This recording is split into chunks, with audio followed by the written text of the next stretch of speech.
landscape maintenance is the soil. So I don't think you need to be a horticulturist like me to see that this soil looks really poor. It's cracked, it's very barren looking. Of course, how can you expect the plant to do well in soil like this?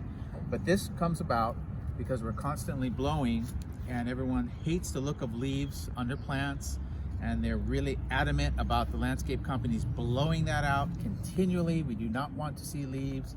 But this is what you wind up with, because the leaves help to replenish the soil, help to keep moisture in, and that's how the plant fertilizes itself in nature, by dropping its old foliage. The foliage breaks down, releases nutrients, and in turn helps to condition the soil and make the soil more fertile. Plants grow better, but we're really good at just blowing all the best stuff off the top of the soil because we don't want to see that.